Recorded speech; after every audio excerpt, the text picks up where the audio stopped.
Good morning. Welcome to the Center for Cardiovascular Regeneration. You're joining us at our Friday morning center meeting. We have a journal club for you today. Sahana, one of the postdocs, is going to be presenting a really interesting paper related to telomerase function. And I'm going to start with a bit of an overview of cellular rejuvenation this morning with hTERT mRNA. This slide, to begin, pictures Leonard Hayflick after he had discovered this phenomenon of cellular senescence. So at the time, back in the 60s, when he was working on this problem, people thought that cells had unlimited replicative capacity in vitro. He was the first to show, in fact, that's not true. Cells have a shelf life. And he showed that they have a log phase of growth, and followed by this plateau, cells become senescent. There are a lot of reasons for cellular senescence, for replicative senescence. Now, we're going to be talking about the primary one in a moment for replicative senescence, and that's a telomere dysfunction. There are other hallmarks of aging. This is a very nice paper, a review in Cell from 2013, and I advise you to read it. It's really a beautiful review of what's known about the mechanisms of aging. And let me start by going around the circle here and showing you what is the phenomenon, or rather, this mechanisms of aging. And let's start with epigenetic alterations. It's known with aging that there are changes in the epigenome. So there are changes in DNA methylation, histone markings, and those changes have been characterized somewhat. One of the things that I found surprising was that H3K4 trimethylation is increased with aging, and H3K27 trimethylation is reduced. But those are global changes, though don't tell you much. What's more important is where those changes are taking place. Similarly, it had been reported that DNA hypomethylation was a feaper of aging, and that's true globally, but what's more important is that there are changes that are more specific. Some hypermethylation occurs at some genes and hypomethylation at others. Anyway, there are global changes in the epigenome that are associated with aging. Let's go to around the clock here. We're at 5 o'clock right now, loss of proteostasis. That's something actually we've had some interest in, proteostasis. There's mechanisms to maintain proteostasis. So chaperone proteins, for example, the heat shock proteins, help to keep proteins folded properly, right? And then for those proteins that are damaged beyond repair, then we have lysosomal mechanisms for removing those proteins. And not long ago, we actually talked about, had a paper in Circulation this year on PPIs, proton pump inhibitors, and how they impair lysosomal function and proteostasis. Actually, that was published last year in Circulation. Deregulated nutrient sensing. There's some major pathways for nutrient sensing that control catabolism, and generally speaking, the IIF, which is the insulin and insulin growth factor related signaling pathway, and mTOR, those are anabolic pathways that increase cellular growth. But actually, if they're overexpressed, if they're overactive, that leads to accelerated aging. By contrast, sirtuin and AMPK are sensors of low nutrient availability, and overexpression of those tend to enhance longevity. Let's move to 7 o'clock, mitochondrial dysfunction. The mitochondrial DNA is at greater risk for being damaged because it doesn't have the protective histone proteins that the nuclear DNA has. Furthermore, it's, the DNA is existing in a fairly oxidative state. So oxidative damage to the mitochondrial DNA can occur and cause problems. Over time, actually, the mitochondria can produce more reactive oxygen species as a result of the mitochondrial damage. And you have this vicious cycle of reactive oxygen species being generated by the mitochondria. Let's move up to cellular senescence. That's at 9 o'clock there. It's now known that when cells become senescent, they make other cells sick. They secrete, they have this senescence-associated secretory phenotype, right, with production of inflammatory cytokines and cause inflammaging, which is actually moving up to 10 o'clock. Actually, let me move up to 11 o'clock. Let's skip stem cell for a minute. Altered intercellular communication. Inflammaging is the term that's used to describe the altered cell communication that occurs with aging. Inflammaging is the secretion of inflammatory cytokines. And again, it's very, very closely related to the number of senescent cells that are in the organism. Let me move back to 9 o'clock, cellular senescence. Actually, one of the exciting new developments in increasing the health span is coming out of Mayo Clinic, where they're experimenting with senolytic agents, agents that will selectively ablate senescent cells. So the idea being that if you can remove senescent cells, the organism will be rejuvenated. And there's experimental evidence for that removing senescent cells from an aged organism, an aged mouse, can rejuvenate it. Genomic instability at 1 o'clock is a problem. Of course, our DNA is under assault continuously by exogenous factors and endogenous factors like reactive oxygen species. And that can lead to point mutations and translocations and other viral insertion, transposons. These all cause genomic instability. Now, we have DNA repair mechanisms to reverse those abnormalities, but over time, the DNA repair mechanisms fail, and the genomic instability mutations can increase. Actually, one of the most exciting things in cardiology right now is the finding that somatic mutations may accelerate atherosclerosis. Anyone here know what CHIP refers to? CHIP. CHIP refers to clonal hematopoiesis of indeterminate potential.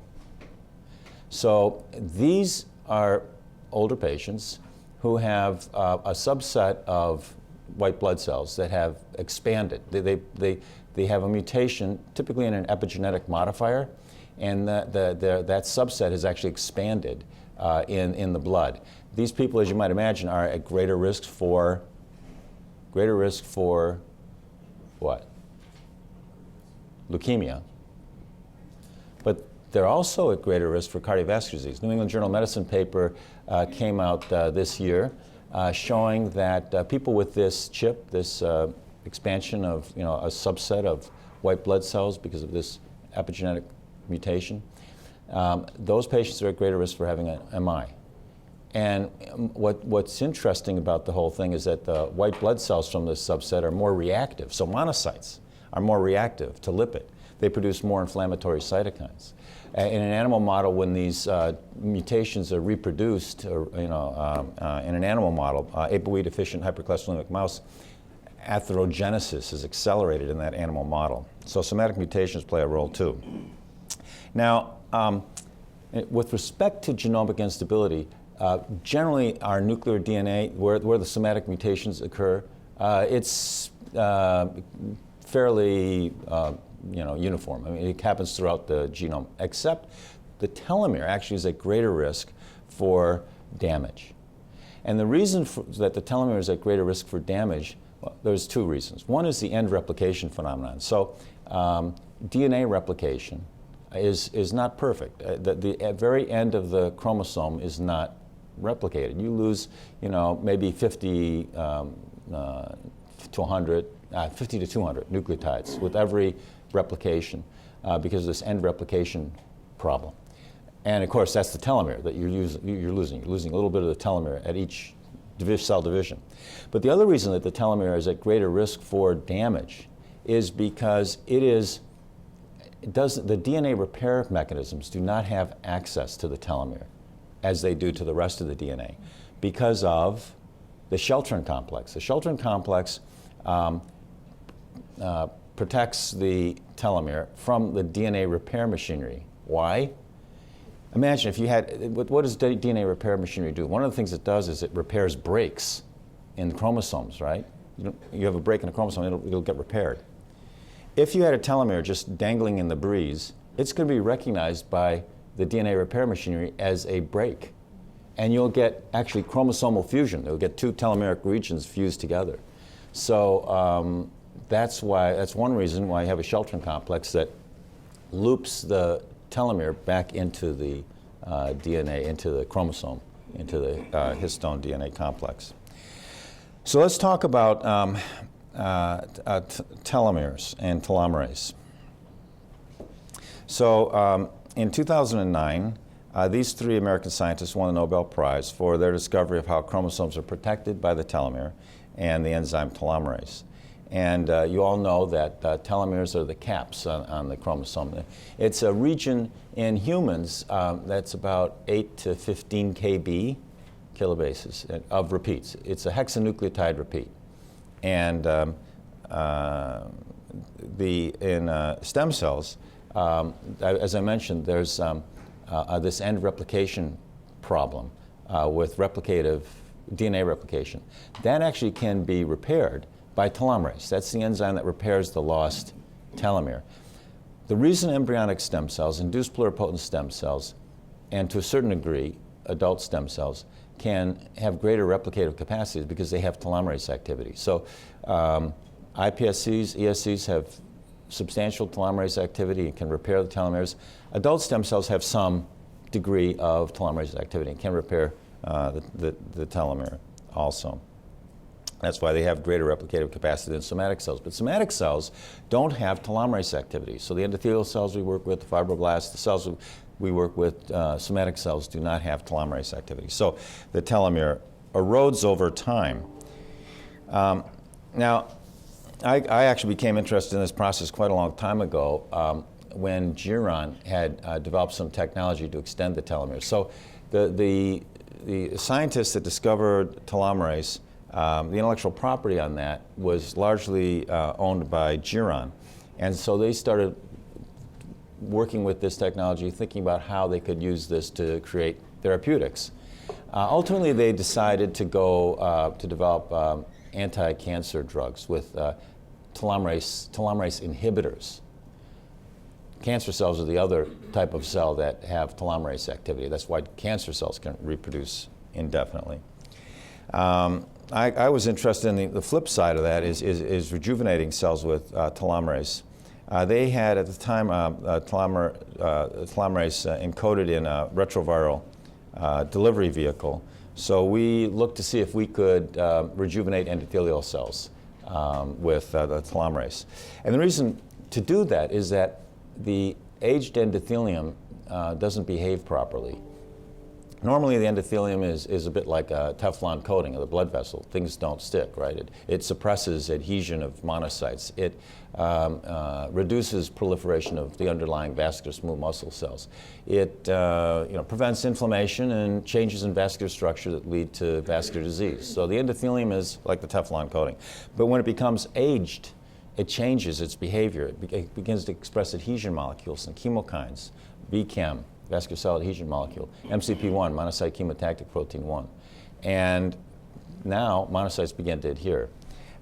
There are sites in our body that are atheroprone, right? What are those sites that are atheroprone in our body? Forks and the bends. Bends, branches, and bifurcations, right.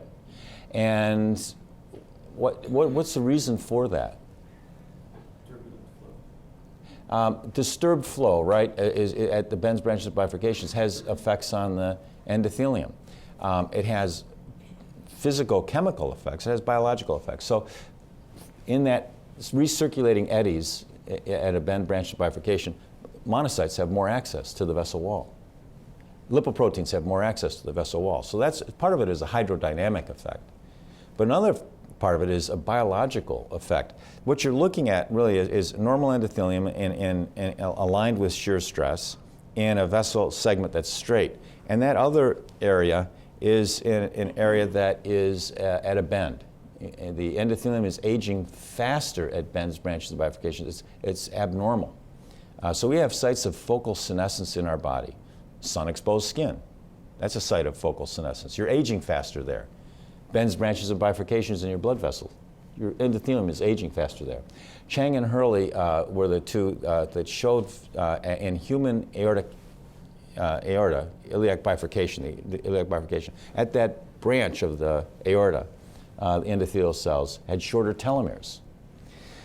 So what the aged endothelium makes all the factors that you don't want it to make and to accelerate atherosclerosis: more free radicals, less nitric oxide, more NF-kappa B activation, increased expression of adhesion molecules and chemokines. So what happens, of course, is you get this acceleration of this process of atherosclerosis, which starts with monocyte entry into the vessel wall. If you're eating a high cholesterol diet, they're absorbing cholesterol, becoming foam cells. If you're a diabetic, there's advanced glycation end products that they're taking up. And ultimately, you get this collection of cells that lead to atherosclerosis. So we want to prevent that. And the key is restoring endothelial function, I believe. So this slide just shows you what we did with the retroviral TERT. We transfected cells, endothelial cells, senescent endothelial cells with retroviral TERT. And let me just walk you through what happened. In the first column, or the first panel, you see the expression of endothelial NO synthase. Now, endothelial NO synthase is a property of normal, healthy endothelial cells. Nitric oxide generation is something that's very important to maintain endothelial homeostasis. And you can see in the first pair of columns, juvenile endothelial cells make a certain amount of eNOS, which is dramatically increased with shear stress, and that's a normal function. By contrast, in the next pair of columns, senescent cells make less endothelial NO synthase at baseline, and with shear stress make a little bit more, but not enough. Now, after transfection with telomerase, the normal function of the endothelial cells was restored, their normal response to shear stress. And the same thing occurred with adherence of monocytes. We were able to show that with senescent endothelial cells, there's greater monocyte adherence, and that can be reversed by hTERT. So the problem, though, is retroviral hTERT is integrating, and that basically immortalizes the cells. So now that we have an RNA core that can make clinical grade RNA, it was a natural progression for us to see if we could use RNA hTERT to restore the function of cells. And in this paper published in 2015 in FASEB, we showed, in fact, that transfection with hTERT RNA actually had a fairly dramatic effect on this Hayflick phenomenon. So you'll recall the Hayflick phenomenon: fibroblasts at about 50 population doublings senesce. But if they were treated with 1, 2, or 3 treatments of hTERT, transfections were at 48 hours apart. You can see the effect of 1, 2, and 3 transfections, and a fairly dramatic improvement in replicative capacity. And after the cells plateau, we can do a 4th treatment and get more bang for the buck. So the finding here is that hTERT transfection could increase replicative capacity of human fibroblasts. Essentially, what we had done with the 3 transfections was to reverse a lifetime of telomere erosion in these cells. One of the things that we didn't understand at the time, but I think because of the work of the RNA core team, where's Yvonne? Where'd she go? Because of the work of your team, hi. I think I understand now why we got so much bang for the buck with 1 transfection, but less with the 2nd and 3rd transfections. And I think Amir can tell us why. Probably this was an effect, at the time we didn't understand it, of excessive activation of innate immunity, right? And now that we're making a better RNA, more purified RNA, we probably wouldn't see this. It'd be fun to repeat these studies and see with the RNA that you guys are making now if we got even better effects. So we want to move this toward RNA nanotherapeutics, and one of the targets for us are these children with progeria. And you've seen this picture before. This is Leslie Gordon, who is the founder of the Progeria Foundation with her son Sam. She spearheaded clinical trials for progeria. She spearheaded basic research for understanding of progeria. And these children, as you know, age very rapidly and succumb to myocardial infarctions at the age of 13, 14, 15. This is what their coronary arteries look like. They're obstructed with atherosclerotic lesions, and this is very similar to the vascular lesions you see in a 70, 80-year-old person. Because of the work of Leslie Gordon, because of her drive to understand what was wrong with her child, she convinced Francis Collins to try to understand the genetics of this problem. And it was Francis Collins who published in 2003 his work showing, in fact, that the problem with progeria is this abnormality of lamin A, right? So progeria is a laminopathy. It's a mutation in lamin A. And what happens in this abnormal protein is that instead of, it gets farnesylated, but it has lost the splice site to remove the farnesyl group. And as a result, this abnormal protein remains farnesylated and adheres to the nuclear envelope. Well, this causes global changes it causes changes in the nuclear envelope, right? You get this, instead of a nice round nucleus, you get these lobulated nuclei. And that causes widespread changes in the genomic architecture, which lead to changes in gene expression that accelerate the children's aging. And one of the things that's been shown is that telomeres erode more rapidly in these kids. Now, Leslie has, because of this problem with farnesylation, Leslie thought, well, maybe if we used farnesyl transferase inhibitors and block that farnesylation of the protein, maybe that would help. And it does. It does help somewhat. So this is a rare disease, so it's very difficult to do a randomized clinical trial. This was an observational study with 25 children given lanafarnib, which is a farnesyl transferase inhibitor. What was noticed in these children with the farnesyl transferase inhibitors, they did get some better. They actually gained weight during the therapy. These kids don't gain weight. They have a failure to thrive, and the children don't gain weight normally. So that was important to see that they gained weight. There's also an improvement in pulse wave velocity. The higher the pulse wave velocity, the stiffer the blood vessel. So this pulse wave velocity in these kids was like that of a 70-year-old individual. And with the treatment, the pulse wave velocity declined, meaning that their blood vessels were more elastic, they were more compliant, the blood vessels were improved. Pulse wave velocity, the way that this is measured typically is you measure the pulse arriving with a strain gauge arriving at the carotid and arriving at the femoral artery. Now there should be a delay, right? Because the carotid artery you're closer to the heart at this point. And the faster the pulse wave velocity, the shorter the time between detecting a wave here and detecting a wave at the femoral artery. And the shorter the time, the stiffer your blood vessels. So pulse wave velocity decline is an improvement in these kids. The treated children lived a year and a half longer than expected. Now, so remember this, because lanafarnib is something that we compare to, our approach. We have a different approach, and that was Timo and Yan Wei wanted to see if extending the telomeres could improve the situation. Now remember, the primary problem here was progerin.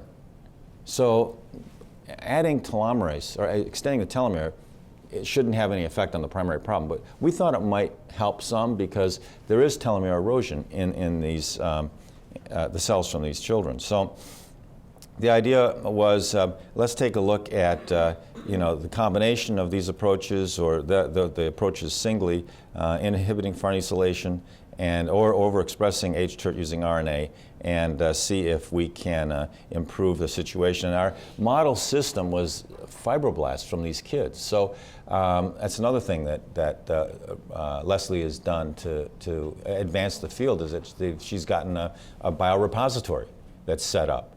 So we can get these cells from the biorepository. Corel is the one that curates the biorepository.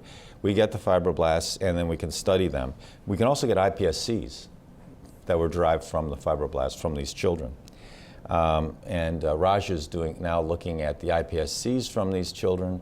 By the way, what is wrong with the iPSCs in HGPS? Remember, iPSCs express telomerase, and that allows them unlimited replicative capacity. Can anyone tell me what's wrong? What is wrong with the iPSCs from these kids? You're right, nothing. There's nothing wrong with them, which is really, really interesting. The disease is not expressed in the cells from these children until they're differentiated, and that, of course, is associated with loss of telomerase activity. So that's another clue to the thought that we're on the right track here. Because as long as there's telomerase activity, it seems like the cells are okay. So in any event, here's the bottom line. So Yan Wei published this work in JACC this year.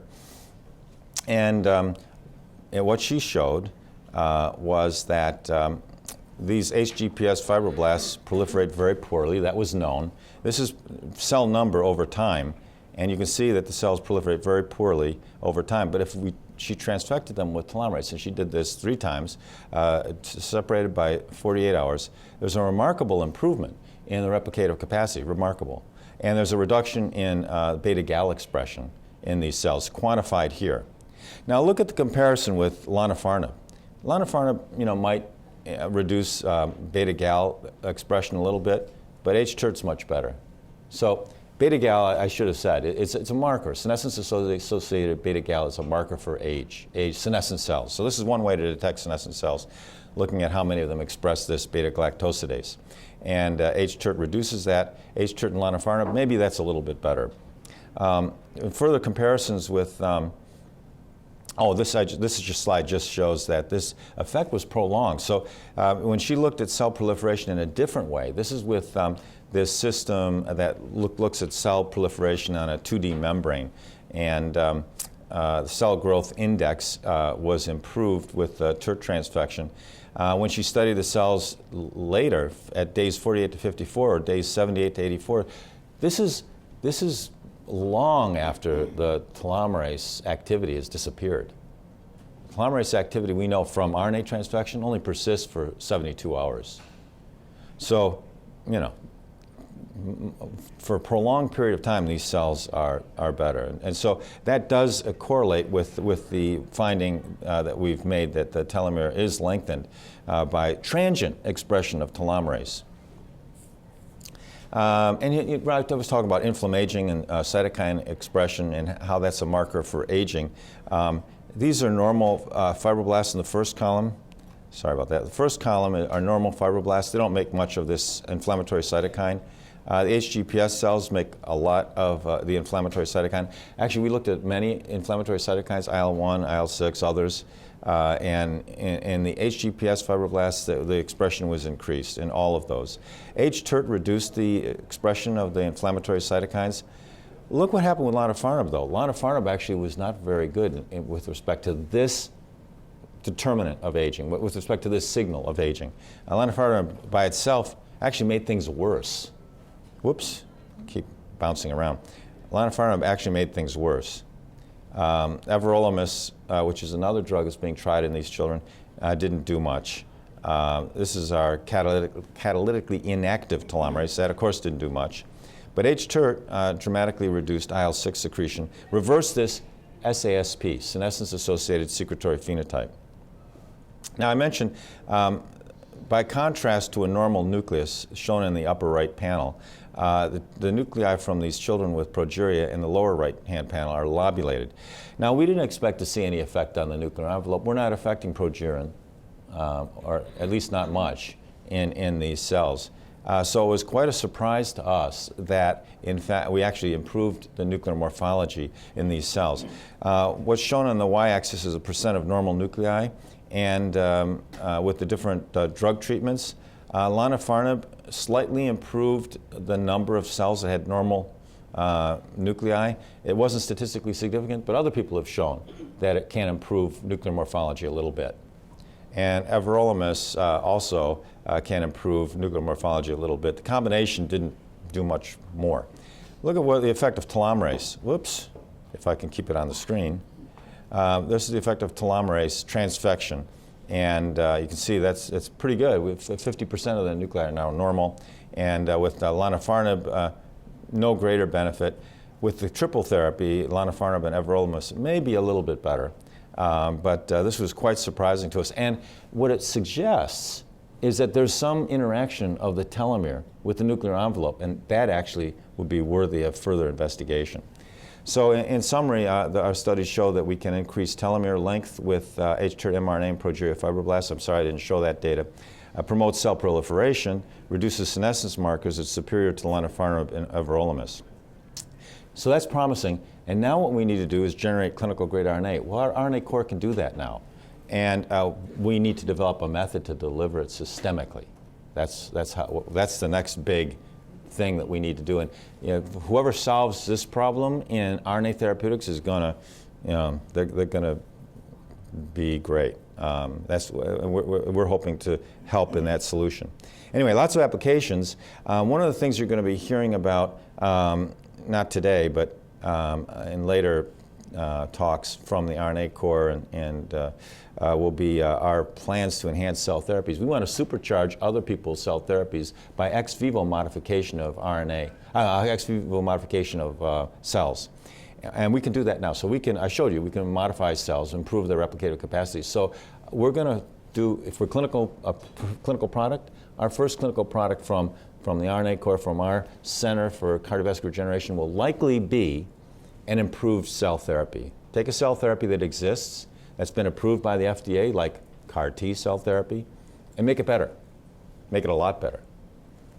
So that's the next step for us. So with that, I'll thank all of you guys for being my colleagues in this center. Our interactions make all of us stronger, and let's keep striving to do our best to make fundamental insights in this center and to translate those into useful products, useful things for our patients.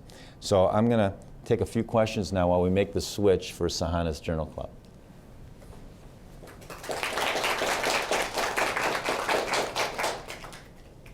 So, Johnny?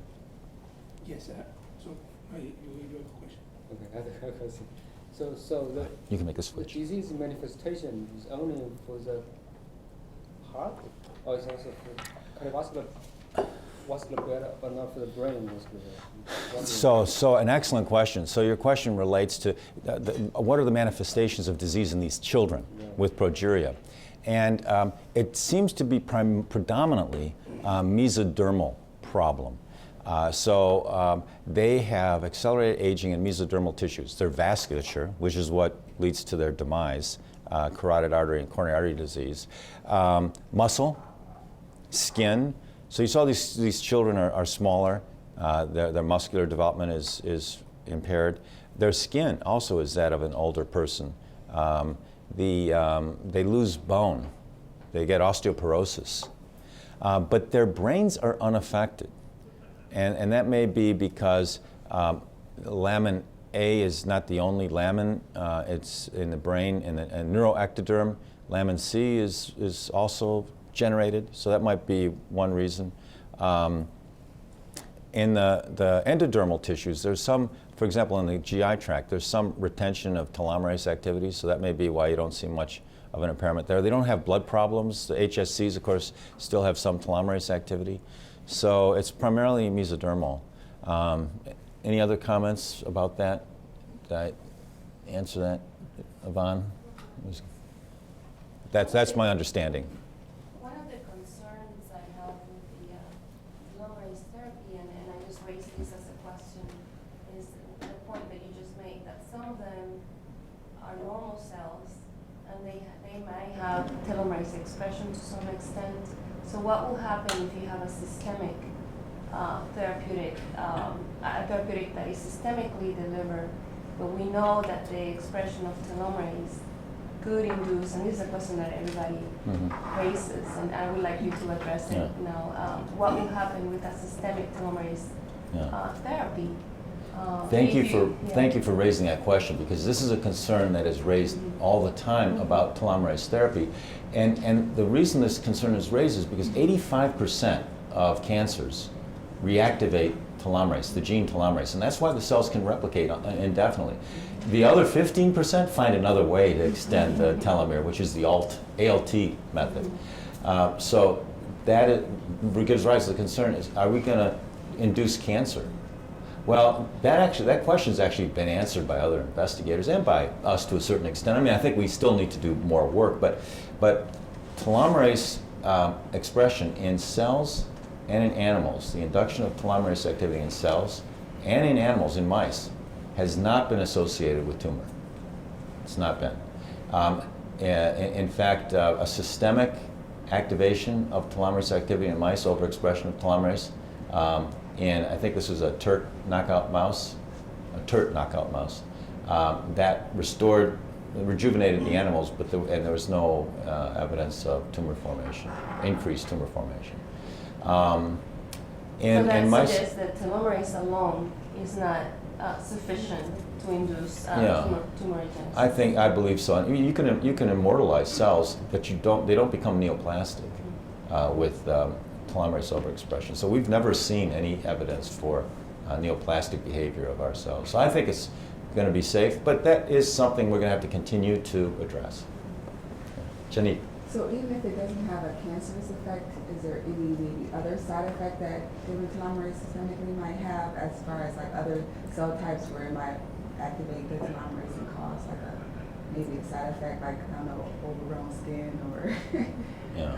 hair or something? I don't know, any other cell that might have telomerase activity. Yeah. The delivery. No, that's a fair question, and undoubtedly there'll be side effects of telomerase therapy that we can't even anticipate now. I mean, that's why we need to do the small animal toxicity studies, genotoxicity studies. We have to do all of that and get to large animal studies. But every drug has side effects. Anything you do biologically can have an adverse effect ultimately. So we'll just have to figure out what that is. But I don't think it's going to be cancer. Right. Yeah, Lily. Maybe a follow-up question, but it's in the other way. So, has anyone looked at the telomerase in cancer field? Because cancer should have activated hTERT or telomerase and compared with normal cells. Is anyone trying to knock it down? Yeah, absolutely. And there's a lot. There's a lot of preclinical evidence that that's effective to treat tumors, is to inhibit telomerase activity. And Geron has done some human trials, and I don't believe those went very far. I don't know why. Does anyone know why? Do you know, Yvonne, why Well, there's still some trials that are actually trying to tackle, especially as an immunotherapy, telomerase, to knock down telomerase expression. No.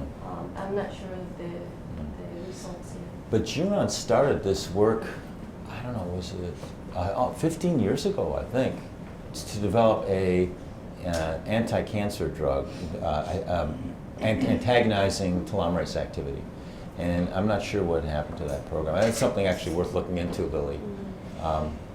So let's look into that. We should actually know a little more about what happened to Geron's program. But I think Yvonne's right. I think there still are some companies that are exploring that as an option. I have one question. Yeah. So there is no expression of telomerase in the somatic cell normally. There is no expression. So, but still, for example, cardiomyocyte, they do not divide, but they are not immediately senescent.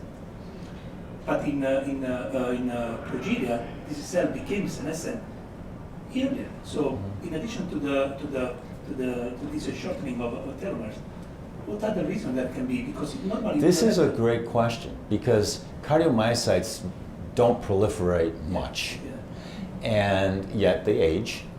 Our whole cardiovascular system ages. You'll recall that the end replication phenomenon that causes telomere erosion is not the only problem. I mentioned to you that the Sheltern complex prevents the DNA repair mechanisms from accessing the telomere. So the telomere actually is a site where you get more oxidative damage, you get more erosion from all of the other exogenous factors and endogenous factors like reactive oxygen species that can damage the DNA. The telomere doesn't have access to the same kind of DNA repair mechanism. So telomere erosion does occur in the absence of cell division, Okay. and may actually be the prominent way in which the telomeres shorten. Any other questions? If not, we'll go on to Sahana's talk.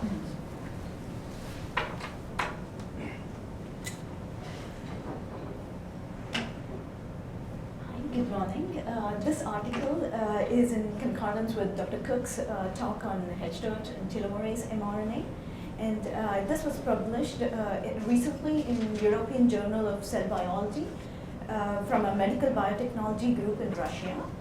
The corresponding author and the first authors have many publications in regard to endonucleases and also some with telomerase. So title of the article, Alternative Splicing of Telomerase Catalytic Subunit hTERT generated by apoptotic endonuclease EndoG induces human CD4 positive T cell death.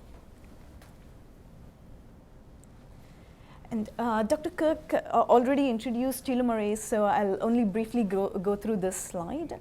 Telomerase is the protein complex that adds nucleotide repeats to the 3' end of the chromosome and replenishes the telomere cap of the chromosome, which shorten over time as the cell divides.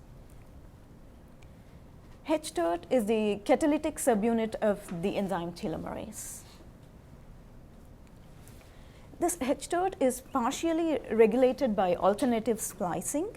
For example, here, this is the full-length transcript of telomerase that contains all exons that can make telomerase with a reverse transcriptase activity. Whereas there are splice variants which can do the same. For example, the alpha variant has a deletion in exon 6 that leads to the loss of transcriptase domain in hTERT. And beta variant has a premature stop codon in exon 10 that leads to truncated hTERT protein.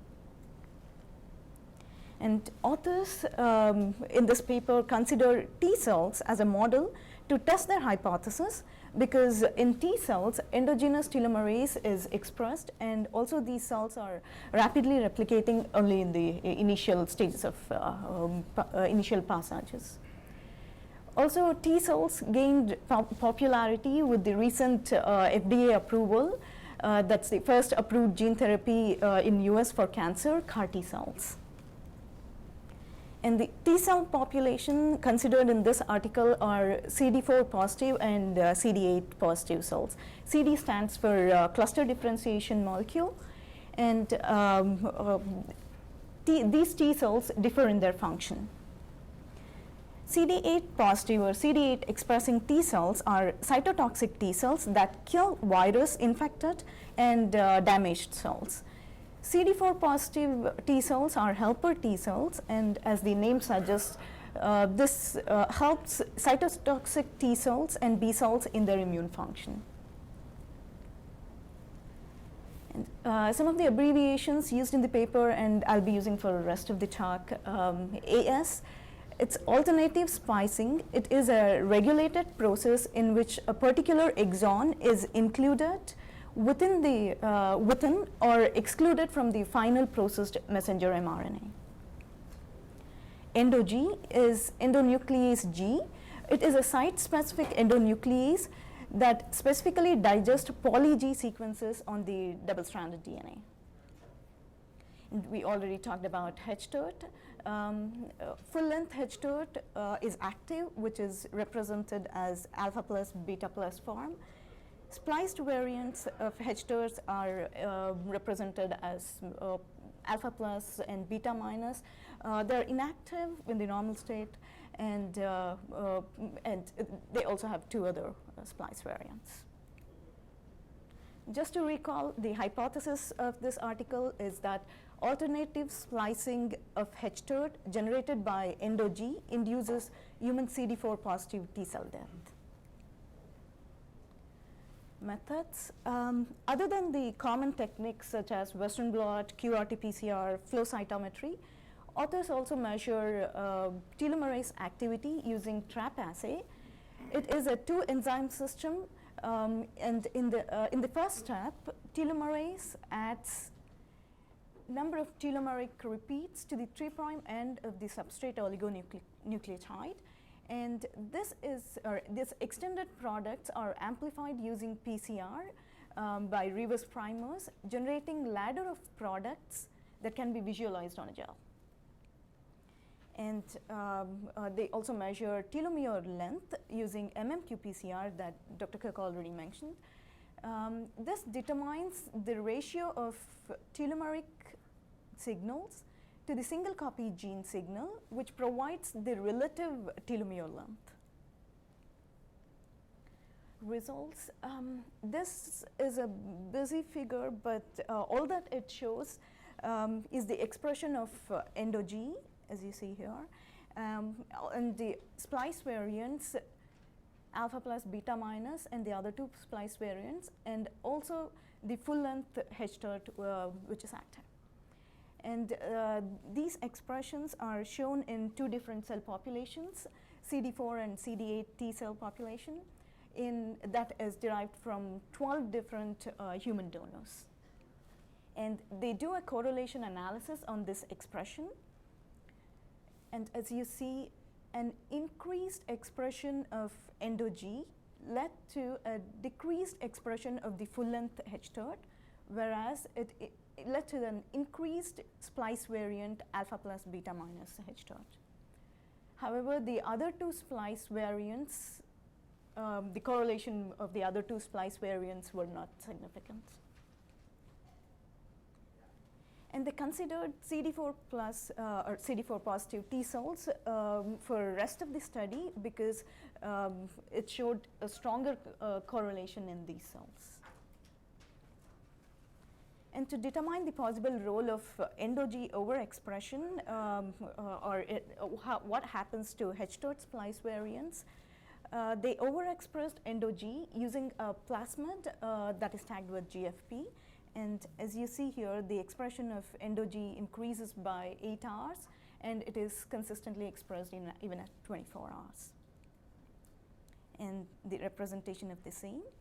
And they show that overexpression of EndoG here led to decrease in expression of full-length hTERT, but increase the expression of inactive variant alpha plus beta minus hTERT. However, the other two splice variants did not have major difference in their expression. And also at the protein level, they showed that overexpression of EndoG, as you see, there are two bands here, which is the upper band is for alpha plus beta plus full-length hTERT, which decreases upon expression of EndoG or overexpression of EndoG. And whereas the splice variant, alpha plus beta minus, which is an inactive form, increases when the EndoG is overexpressed. And this is just a quantification of the same. Also, the telomerase activity, which was measured using TRAP assay, was significantly inhibited in EndoG overexpressed cells compared to GFP alone. Next, to determine the proliferative capacity of EndoG overexpressing cells, they measured the proportions of live, apoptotic, and dead cells daily by flow cytometry. And they noticed that there was a massive cell death within 24 to 48 hours. And at 24 hours, there was an increase in apoptotic cells, and by 28 hours, nearly all the cells were dead. Whereas the cells that were transfected with control plasmid were alive during the entire 28-day cultivation period. Next, the telomere inhibition in proliferative cells is known to convert these cells into a replicative senescent stage that is associated with cell cycle arrest in G0, G1 phase. And this is what they show here. Overexpression of EndoG decreased the proportion of cells in S phase and also G2 and M phase, as you see here, over time, and by 28 days, they're almost gone. But they see an increase in proportion of the cells in G0, G1 phase, which shows that there is a cell cycle arrest in EndoG overexpressed cells. And also, they measure the activity and expression of beta-gal. As Dr. Cooke already explained, this is a marker of senescent state of a cell. And as you see, when they express overexpress EndoG in T cells, beta-gal expression is increased, and also the activity of beta-galactosidase is increased. However, there is a small drop in the activity at 28 days, and this could be accounted for, massive cell death at this point. And they also show that the replicative senescence caused by EndoG is associated with decreased expression of full-length hTERT. As you see here, increase in expression of EndoG led to the decrease in full-length hTERT expression, whereas the splice variant alpha plus beta minus expression was increased. And this was confirmed by Western blotting at the protein level as well. And here, the telomere shortening to a critical length is known to drive the conversion of cells into a replicative senescent stage. Therefore, they measure the activity and also length of the telomerase here. As you see, EndoG overexpression led to decreased telomerase activity during the cultivation period compared to the GFP alone transfected cells. And EndoG overexpression also induced telomere shortening, as you see here. However, in the cells that were transfected with GFP alone, telomere shortening did occur, but it was not as rapid as the EndoG transfected cells. And next, to determine the possible proteins involved in regulation of apoptosis, they do a qPCR array in the EndoG overexpressed cells, and what they see is an upregulation of pro-apoptotic genes and downregulation in the anti-apoptotic genes. However, the pathways that were associated with the extrinsic FAS and TNF death receptor associated genes did not alter, which indicates that the apoptosis that is induced by EndoG in these cells rather occur via an internal apoptosis pathway and not the extrinsic one. In conclusion, novelty, although the alternative splicing of hTERT can regulate telomerase activity, a little is known about its ability to determine the cell fate. And this work demonstrates that EndoG regulate alternative splicing of hTERT mRNA, and this downregulates telomerase activity in human T lymphocytes, as shown by their results, wherein they already show that, as we talked. EndoG overexpression in CD4 positive T cells induced a non-active form of hTERT splice variant and downregulated the active form, which is the full-length hTERT. And this resulted in reduction of telomerase activity. However, the question still remains, is this a direct influence of EndoG on telomere dynamics? Because EndoG overexpression activate other endonucleases as well. And telomeres can be subjected to degradation by EndoG itself or by other endonucleases that are activated by EndoG. Therefore, the exact mechanism of EndoG participation in alternative splicing of hTERT needs further investigation. With this, first of all, I would like to thank Dr. Cooke for selecting this paper, as this is very relevant to my research work. in telomerizing T cells, CAR T cells, different population of T cells. And also, thanks to all of you for listening.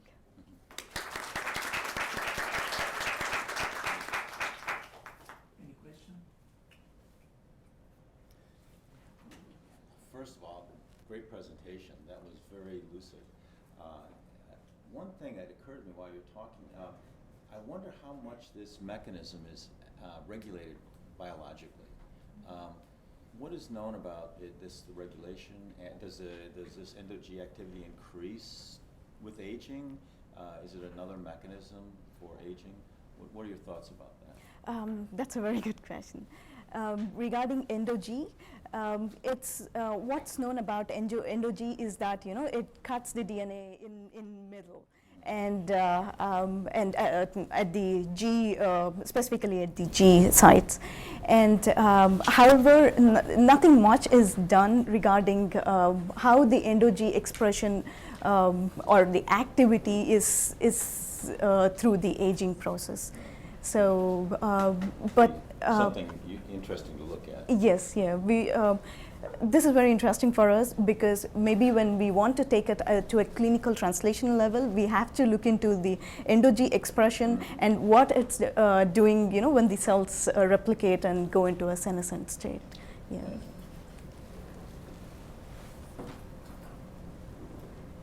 Any other question? Just for further clarification, what do we know currently in vivo or in vitro that activates this EndoG signal? What turns that on to cause all of these downstream effects we're seeing? Thank you for the question. Yeah, that's a great question too. I think we heard about the talk from a couple of weeks ago regarding nucleases in stress response. For example, when there is a shear stress or a wall tension, there are many different kinds of endonucleases that are activated, which also go on to have a RNase activity, not just the DNase. So yes, one of the response of DNA nucleases being activated is a cell stress response. Thank you.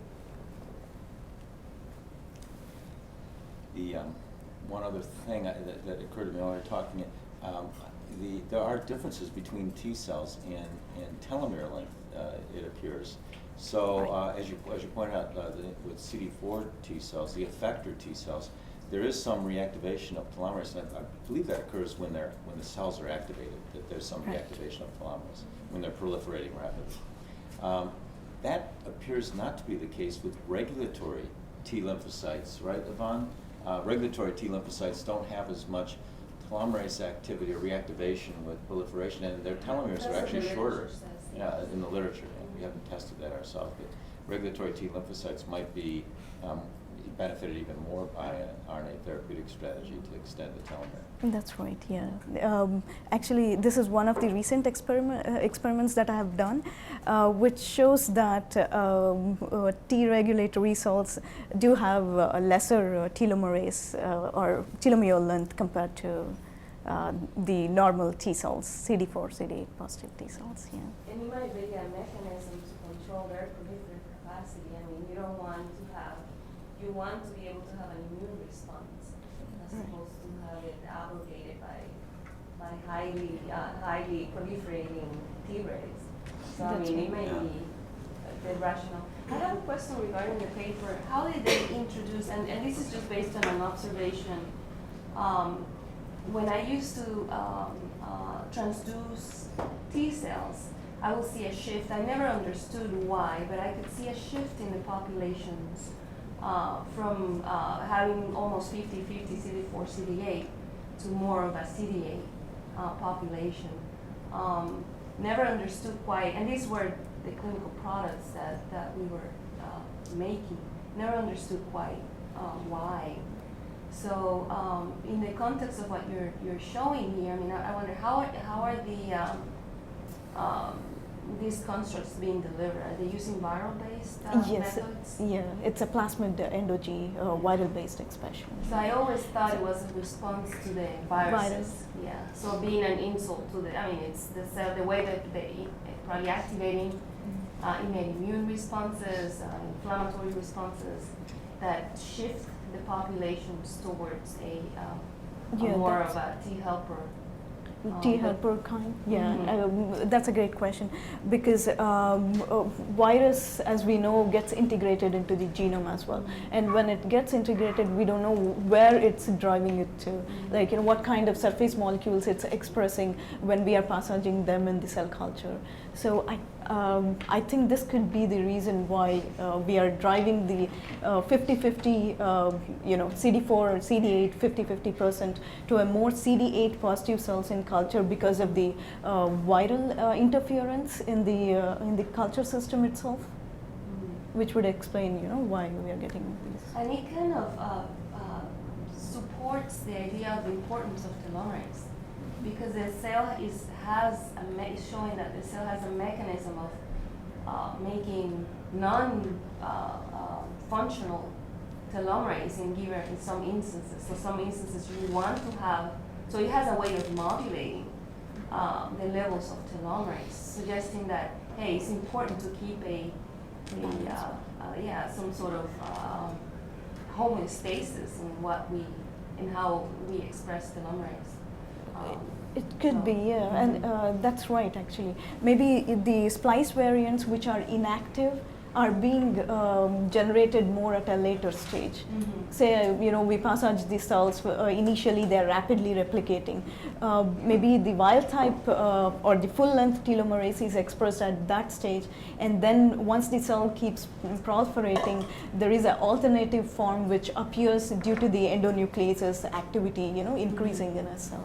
That could be, yeah. You guys have just indirectly answered Janique's question earlier as to what could be the adverse effects of overexpression of telomerase. And with the Treg story, we want to activate Tregs and make them stronger to suppress immune reactivity, for example, in ALS.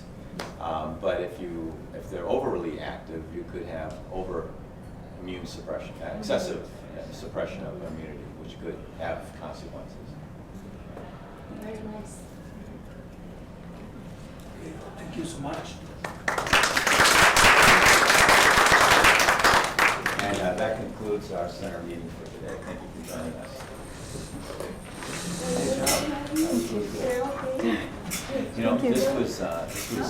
This met 2 of the 3 criteria. Excellent. I love that.